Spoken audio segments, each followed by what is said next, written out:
today, we'll be saving the movie beloved by every theater nerd, band geek, and future solid gold dancer in the halls of your junior... and... shit.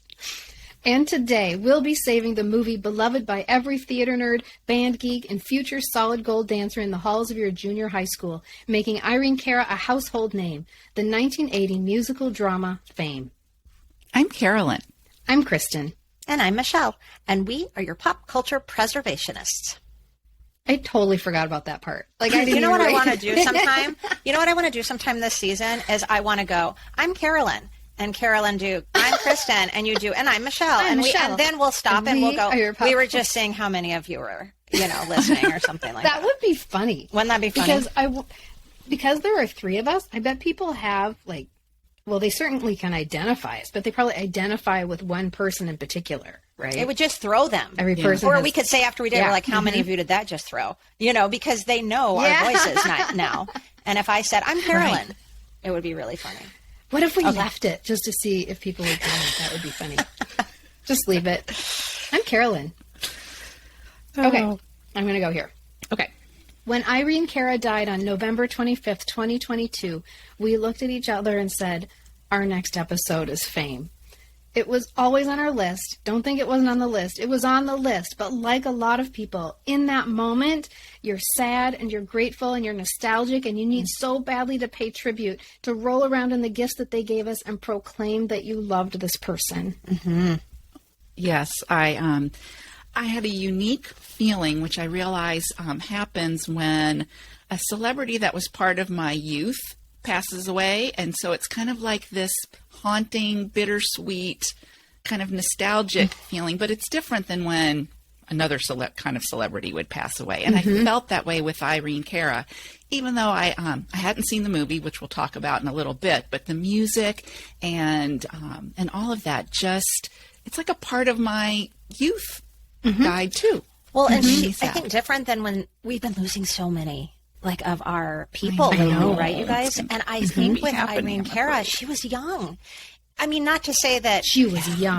That some of the older ones, you're like, well, but you are kind of like, well, they lived a good long life. Yeah, it's time. I don't know. Irene Cara, it's a normal time for someone to die. It's like when Olivia Newton-John died. I mean, at a different magnitude, but at the same time, where you're like, no, not yet. And I think Irene Cara too. She's, regardless of, I think, if you saw Fame or not, you just associate her with those songs and the music. I mean, she was all over our TVs for a few years there. Right. Yes, on every talk show. She was performing all the time. And gosh, just so cute and bubbly. And we all loved her. I mean, we've been watching her forever. Yeah. Yes. Yeah. Right. Yep. It was really sad. And Carolyn, didn't you look up something about her career? Yeah. So, like you were just saying, Michelle, we saw her a lot, intensely for, the early 80s and that kind of thing. And then all of a sudden it was like crickets. Where did Irene Cara go? And she actually, in 1985, she sued the record company that had produced Flashdance for royalties and money that was not given her. Not Fame, but Flashdance. Flashdance, correct. Yeah. Okay. I said Flash. Yeah, you did. Yeah. And so she was seeking $10 million from them in punitive damages and approximately $2 million for compensatory damages. And so, she was owed money that they weren't paying her. She was owed money. I mean, think like Taylor Swift recently, but Irene Cara was the first female to kind of do this and not back down. It took until 1993 for this lawsuit to be settled, and she was awarded only $1.5 million. After all that time, you think it should have gone up, right? Like there should have been interest on that or something. Exactly, and she claims, and it seems when you look at the timeline, very much a possibility that the president of the record company, his name was Al Corey, that she was basically blacklisted in the industry. Like, as a record company, you don't want to work with Irene Cara. She's, a diva and all of these things. So she couldn't get record contracts or recording contracts. And really her career we didn't hear much more about her after Flashdance.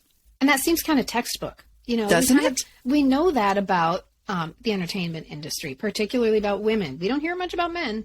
Right. A lot about women. If you dare to ask what you deserve, you'll be called a diva and you'll be blacklisted. Right. And that just makes me so sad, but at the same time, so appreciative for what she was willing to do. Basically lose her career, but say, this is not fair, and hopefully paved the way a little bit, even though we know that others have had to sue as well. But, you know, just to say, just because I'm a woman doesn't mean I don't get to be compensated accordingly. And she didn't let up until finally 1993, thank goodness. You know, she was compensated, but her last hit was in 1984. That is crushing because talk about such promise. Oh my gosh, she how was talented. so beloved, how talented. The two things that she did were just off the charts. And she became so recognizable. She became a household name, and they took it all away. Gosh, you know that, so mad. we can all, I think, agree that she kind of exploded onto the scene with fame, even though she had been in the electric company, as we all know. And listeners, we talk about that in our electric company episode, which is a fun episode. That was something we kind of learned, didn't we? I don't think any of us had really known that before our electric company episode. No idea. I know. I don't think anybody knew that. Nobody knew that. She was in the Short Circus. That girl that you watched on Electric Company was her. I know. Yeah. But anyway, what I was going to say is, did you guys know? And maybe that even. Oh, I'm sorry. Go ahead. So I was just going to say, maybe you guys already know this, but I learned that her role as Coco on Fame was accidental. She was cast just as a dancer in this movie. And then someone heard her singing, and they wrote that role of Coco in. And, you know, she sings these two songs that become just phenomenal hits. And, she was just cast as a dancer originally on Fame. Thank you, Wikipedia. That speaks all the more to her promise and her potential. Right? From the very beginning. So from a very young age, she was so promising. And she actually, I didn't realize this, she had been very recognizable to people in the industry as a child post Electric Company. So like between Electric Company and Fame, she did some things on Broadway. She did a show with Shirley Jones and Jack Cassidy. She did some made-for-TV movies that had her labeled as sort of like the next big thing. She was just a really promising star. I don't recall any of that. And maybe it was just Fame when she landed in my world at the appropriate time. Right. And so today we celebrate Irene Cara by celebrating the movie that catapulted her to stardom. Yes, let's do that. I'm so excited. Me too. Okay, so you know what? It's the movie. Well, listen, it's the movie that truly is going to make Irene Cara live forever, though. Think about that, you guys. Yes. Right? Oh my, that's not irony, that's coincidence. No. There's a difference. Grammarly will have us know. That's an amazing coincidence. Okay, so the movie Fame. The movie Fame was released nationwide on June 20th, 1980, and tells the story of the incoming freshman class at Fiorello LaGuardia High School. Say that 10 times fast. Also known as the New York City High School of the Performing Arts, sometimes called PA. Sometimes it's known as PA, which is a real school full of real graduates that you know and love in real life. People like Liza Minnelli, Robert De Niro, Jennifer Aniston, who was buddies with Chaz Bono, who was also a student at the school, Awkwafina, the comedian from Crazy Rich Asians, and Nora from Queens, who did not study theater, but instead played the trumpet, Adrian Brody, who was one of my secret crushes.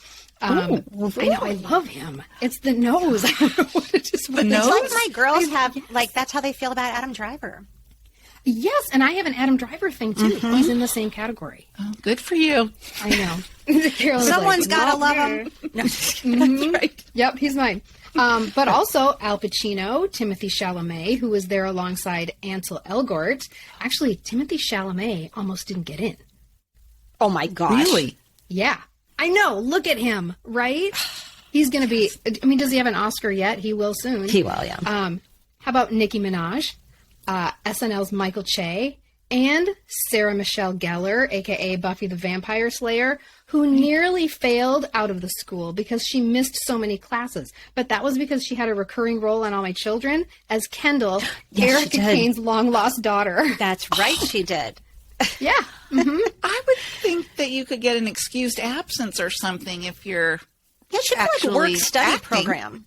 Yeah. Work-study. Yes. Although I suppose they have to draw the line somewhere. We're not going to give you a high school diploma just because you worked. No, that's true. You have to pass and English. She was also on a soap. And, in the industry, they don't think that's really highbrow theater.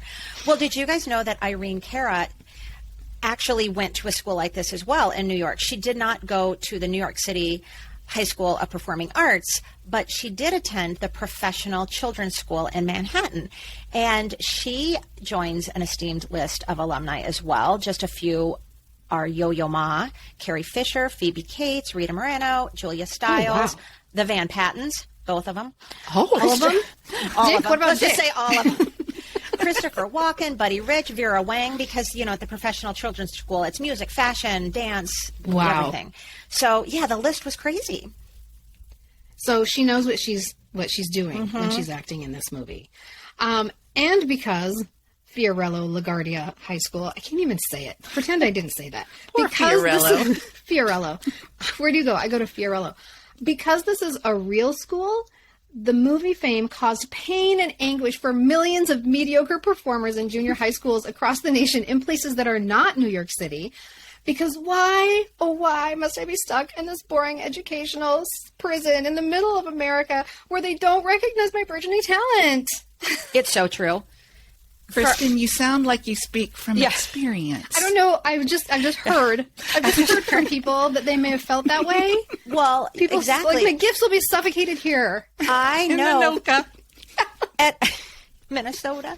And I know for sure that as someone who just absolutely knew she should be an Annie or be the 11-year-old prospective chorus line dancer in a chorus line, I felt this was right. They needed to add just an 11-year-old to a course line. Yeah. I knew this was the type of school for me. I mean, at the very least, I needed to be at a school where at lunchtime we could dance on the lunch tables. I mean, why bother going to lunch I don't know. if you're not going to dance on the table? To eat and sit next to the cute boys. Here, ladies and gentlemen, listeners, is where we have, you can tell, some different interests. Our worlds diverge. Yes, our worlds definitely do. Seriously, for certain parts of the population, this was a movie that people clung to, right? Anyone who felt shunned by the athletic department, people who were allergic to gym, but it was rated R. And it was not a lighthearted musical at all. So it's possible that not a lot of people our age saw it in 1980 when it came out. I'm going to let you guys go first, I decided. Okay. I did not see it. I did not see it when it first came out. I think I probably thought it was just some exactly lighthearted, going to be just some people singing, they'll be talking, and then all of a sudden they'll break out into song. And that just wasn't my vibe. I didn't have the dance gene. I was like, I didn't have the dance gene that some other people might have had. So, so I definitely, and we'll talk about this in a little bit, had an expectation going into this movie of what it was going to be like. And that was it. It was going to be this lighthearted, foofy, people singing and dancing into leg warmers. And did you hate Jim or love Jim? I was a mediocre Jim. I didn't hate it by any stretch. I mean, it was right up there with Recess. There were moments I didn't enjoy, like the flexed arm hang, as we have discussed before. But I did like going to Jim. You know what, though? So I think that's a correlation. For sure. And I know I definitely saw it in the early 80s, but it being rated R, I don't know when, where, how. Maybe a slumber party when it became available on VHS or something. But at any rate, I have very vivid memories of the movie. I had not seen it in decades until yesterday. And yesterday I was Husker-Du'd by several parts of the movie that I had totally forgotten about. And Carolyn, I think what you said is how maybe a lot of people sort of had this view of it as a lighthearted musical. I think that over the past few decades of me not seeing it, that's kind of what I went back into it yesterday, almost expecting. I had forgotten just how serious it is, and we'll talk about that in just a little bit. I was 14 when it came out. Wait, 13? I might have been 13. Okay. It was June 20th, 1980. Yeah, June 20th, 1980. Oh, I was 12. Okay, I was 12 years old, and I was invited to go to see Fame with the Stein girls, of course. Oh, good holy But that gracious. was never going to fly. My parents were like, no way, it's rated R. And you guys, I threw a fit of epic proportions. A tantrum, like a toddler. I'm like my body on the ground. I'm serious. It's embarrassing. But my parents weren't budging. So I went and I wrote a note alleging that they were engaging in some kind of child abuse. And I remember what I wrote. I wrote on the note, at least in the movies, they yell at other people. You yell at me. And I wrote that on a note. And then I stuck it on the wall and I ran away. And I was going to say I stuck it on the wall. I stuck a Post-it on the wall. But no, because Post-its weren't invented yet. So that means that I had to go and find a piece of tape. Right. To put on my note, to go into their room and violently stick it on the wall and then run away. Wait, run away like pack your bags? No, okay. Just like run dramatically from the room. Okay. Right. So I think the child abuse accusation might have gotten to them because they thought they would make it all better. They were going to smooth things over. No, you can't go see the dance movie. But instead, we'll all go to a movie as a family tonight. Let's all go see a movie. And so my parents brought the whole family to see The Jerk. I remember this story. It's Steve Martin. That is rated R. So I don't know bad. if they missed that. And the whole movie is about his special purpose, which is his erection. The movie is about his erection. You guys, my sister was 4 years old. My whole family went to see the erection movie. Instead of letting you go see And Fame I was with so this guy girl. confused. I'm like, I don't understand. I can't see the dance movie, but I can see the erection movie? I just didn't understand. And I think my parents, too, were a little confused because they were like, oh, I guess you can go see the dance movie now. And eventually I got to see Fame with the Stein Girls. I was just going to say, one of the things I think was sorely, sorely missing from our 100th episode retrospective was an appearance by the Stein Girls. Oh, God, that would have been fantastic. How have we not found them yet? I have I no wouldn't idea seen any that movies without them. No, but they all, well, That's there's right. just, they have no idea. There are two they girls don't. out there. They have no idea that they are kind of the co-stars of this podcast. They have popped up in probably 50 of the past 100 Oh, episodes. for sure. And Kristen, I have sent them, like, via social media. I've sent them episodes that they're mentioned in. But, social media is hit or miss. Some people check, some people don't. So, to my knowledge, they haven't heard them about themselves in any episodes yet. well, they really need to listen. And I particularly am grateful for them because, like you said, Michelle, 50 episodes or so that we've talked about. I mean, Kristen, you would have missed out on a lot of life. Except for the jerk. Well, I suspect that the reason your parents didn't let you go see Fame wasn't as much because it was rated R. It's because the Stein Girls invited you. And by this point, you're 12 years old, and they understand the influence the Stein Girls are having on you by now. And so that was your mistake right there, Kristen. The Stein Girls invited me to go see Fame. You should have said, that lovely little church-going girl next door invited me to go see Who's never seen a rated R movie in her whole life. Bernadette's invited me to go see this lovely movie about tap dancing and lunch. And she doesn't have any older sisters. Right. Oh, gosh. That was their crime. I think they had older sisters. Or an older sister. Okay, so anyway, blah. Oh, you know what else? It was also the first cassette tape I ever bought.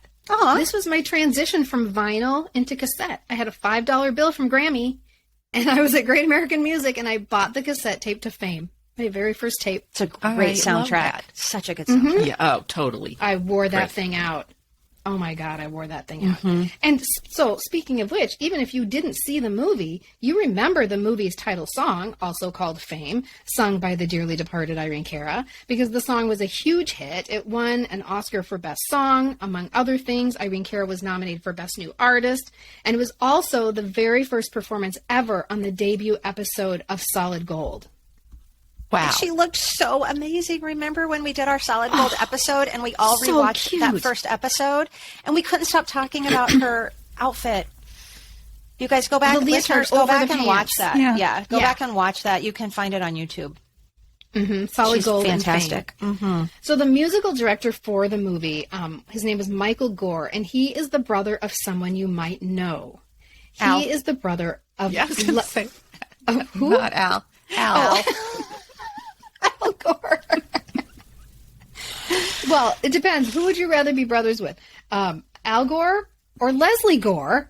Leslie Gore, the late 60s girl phenom who did It's My Party and I'll cry if I want to, that's right. cry if I want to. That's his sister. We will get to that part I love. So the signature line from the song Fame, I'm Gonna Live Forever. I'm gonna live forever comes from the poet Dylan Thomas, who wrote that the gift of the poet is that even if he doesn't live long, he lives on in the words that he writes. That is what fame means to those seeking it, right? I will create work that will live forever beyond my own lifetime, and people will remember my name because of my work. And if you sing the words, baby, remember my name, the person next to you will likely sing, Remember. Remember. Oh my God, that was so my name. And I know, are you going to tell us who sang that? You can tell it. You can do it. Oh, well, because I love this person. So the person that sang that was Luther Vandross. Or do we say Vandross? I didn't know. I used to say Vandross, but I'm going to switch. I'm going to do Vandross. Okay. The person who sang that was Luther Vandross, and he did it kind of on a whim. It wasn't written into the song or anything like that, but they liked it so much they kept it in. Remember. He was like, whoa, Irene Cara. Like, back that up. What if, like, we just, in that little place, we go, remember. And he was not anybody at the time. Right. He was just a backup singer. He just went on to be Luther Vandross. Man. Or Vandross, depending on what era I'm talking Like Ella. Is it I only actually say Cara? Irene Cara because everyone who I know named Cara is Cara, but we should. I wish we could ask her. See, I always called her Irene Cara until I you started did? talking to you, and because I just thought I would defer to Kristen because Kristen must know that it's Cara. All right, listeners, we need to right now call on the somebody. count of 3, I want everybody to shout out at whatever device you're listening on what you think it is. Here we go. 1, 2, 3. I heard Okay, Cara. that's I right. heard We Cara. heard it. We heard it. Yeah, that's good. And this could be regional too, but I have literally never heard it. And if you didn't see the movie, you may have been a fan of the TV show also, which ran from 1981 to 1987. And this could also be why you guys have this idea that it was a lighthearted, floofy, happy-go-lucky show. Because the TV show was, the movie was not. I was not a fan. The show was very different from the movie. It had the same characters, but not always played by the same actors. And I just could not forgive Erica Gimple for not being Irene Cara. I couldn't do it. Because I was so in love with her. The TV show was a very sanitized, family-friendly version of what was an incredibly powerful and kind of dark and gritty movie, and I didn't care for it. I can't believe it was on for 7 years. I know, that's a long time. I was surprised because I definitely remember it being on, and I'm sure I tried to watch it. That was right in my wheelhouse of watching shows like that. And those types of shows were right in my wheelhouse. But since I do not have any specific memories of it, like I have of other shows during that same time that I watched, like Facts of Life, Family Ties, Dynasty, Cosby, I'm going to say I didn't watch it. I think it moved around a lot. I think it came up against some early cancellation, and then it was a fan favorite, and people went to bat for it. Maybe somebody wrote to the head of CBS, like Carolyn and the Waltons, and saved it. And after that, I think it just kept gaining momentum. Yeah. But I just was not there for it. It was, I don't know why I didn't want to watch a happy show. Yeah. But I Well, I didn't. guess, sometimes the original and the way you felt about it, it's just like, you can't mess with that. That's what it is. I was so in love with the movie that I couldn't go for the show because it was not the same. Right. If you want to put it in. Okay, guys, listen, this will answer our question. Irene Cara. There we go. Thank you, Wikipedia. Thank you, little voice Now we person know. in my phone. So we won't fight. Okay. You never fight. Okay, so the movie Fame. I think we've established that none of us watched the show. But it could be why you guys thought that the movie was floofy and fun. And it was not. Over the years, yeah. Over the past Isn't few it funny years, as that I haven't watched that your it. opinion of it changed despite the fact that you saw it? Well, my opinion of it didn't. I've always known I love that movie. If you ever hear, I see that iconic album cover or whatever. My first reaction is, I love that movie. I love that movie. But it's one of those movies that I have not seen since probably 1984. And so over the years, I've sort of forgotten the story of it because I probably only saw it maybe twice. At a slumber party or Yeah, my something. opinion didn't, but my thought of what it was about did. And you're totally right. That could absolutely be because of what the TV show was like, because that was on for 8 years. Yeah. So, you're seeing, even though I'm not watching it on TV, remember TV, you guys? Remember when you used to watch TV and you'd see next week I on remember. Fame? You would see, if you're watching that same network, you would see previews. of what was happening, You even knew if it's a show you everything didn't watch. was on TV. Yeah. Right. You knew. Is it weird to say that I miss ads? But No. I do. No. I don't I know miss what's previews. coming. I miss Yeah. previews. I miss ads. I don't know what shows are on. I don't know when they're on. I just feel like I'm missing out.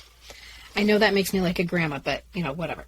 Okay, so the movie Fame it follows the story of 8 students during their time at the High School of Performing Arts, and it's divided into 5 acts, starting with auditions, then following them through freshman year, sophomore year, junior year, and senior year, culminating, of course, in graduation. And it was inspired by the musical A Chorus Line, just like Michelle said earlier, because one of the characters in A Chorus Line refers to her time at, she says PA, that's, the Performing Arts School, refers to her time at the school in her monologue.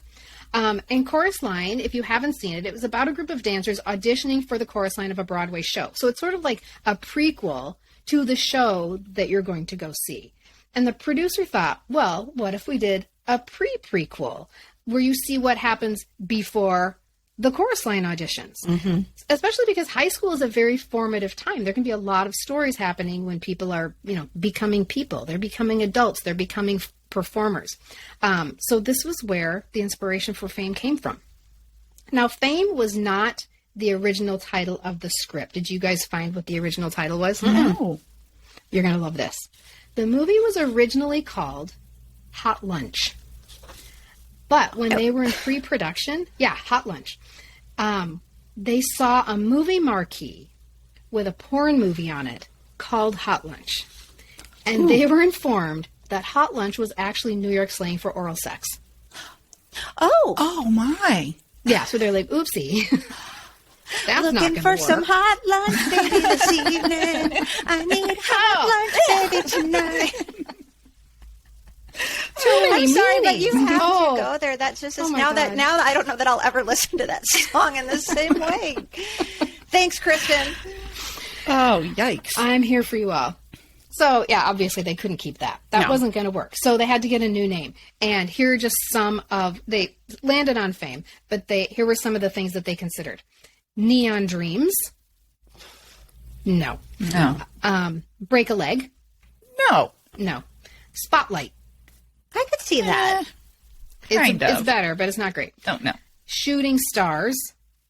No, I don't That sounds like the title of your dance recital in 5th grade. All of these do. Stage Struck. I may No. Although, But this is... if Go you ahead. said if it had blah, blah, blah, Porky Pigs on the mic, guys.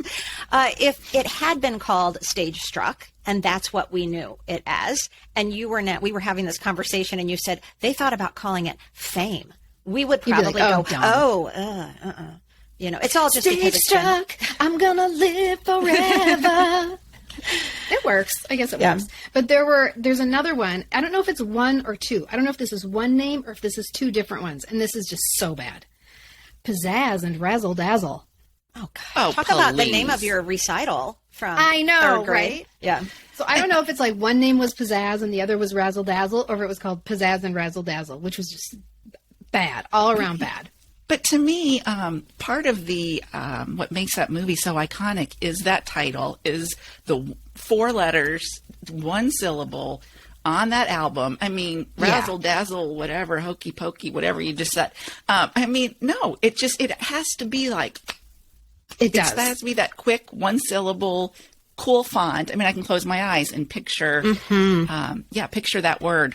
The red letters on the back, on the black background. Mm-hmm. And also, a lot of these titles make me think of sparkles and sequins. And this was not a sparkly movie. There were no sequins in this movie anywhere. No. Right.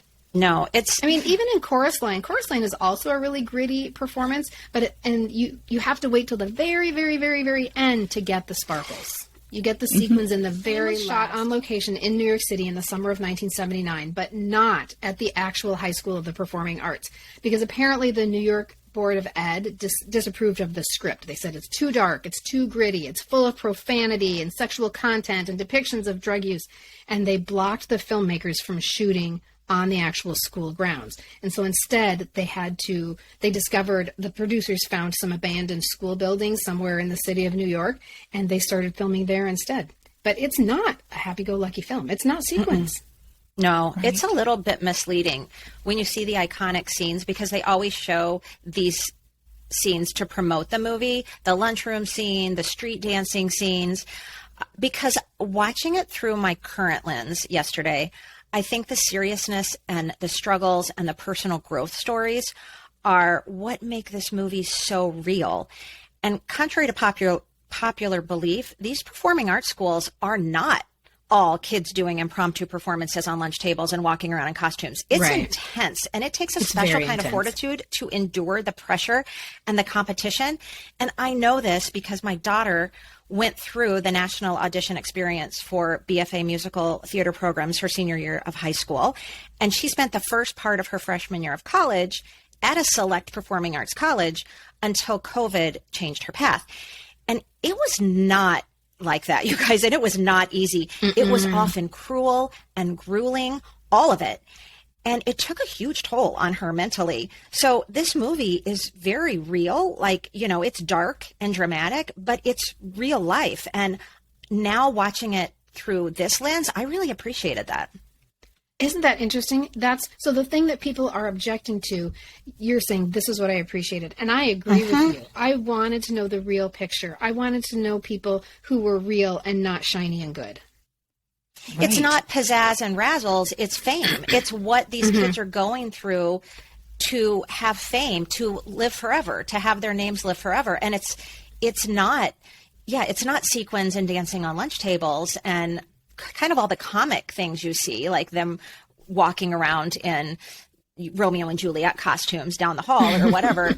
It's a lot of the stuff you saw in this movie, the intensity, the Competition. just the demanding nature of these classes too. Yeah. And I'm curious how the New York City Department of Ed felt about the script and the movie. They're saying you can't film on our campus, but you're portraying our institution in the same way that we did not want. How do I want to say that? You are portraying our institution in a way that we are not. What do I want to say? Basically, they didn't approve of them doing the movie on the campus for all these reasons, but that's all in the script, and that's They it's still not told like a that made story. up school. I guess is what I'm They saying. still told that same story. Yeah. Right.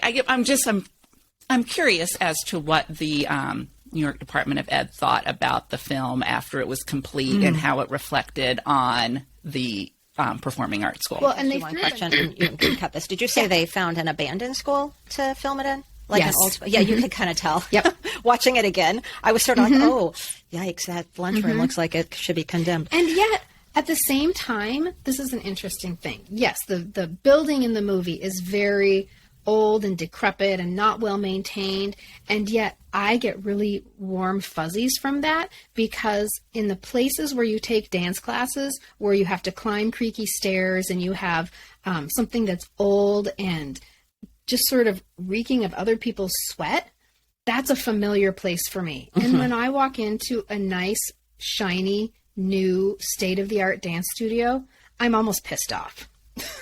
Yeah. Like, this is not what it's about. I don't like it. And you know the smell I get of a warm ballet fuzzies room. from walking Yeah. into an old, For sure. and the floors are creaky.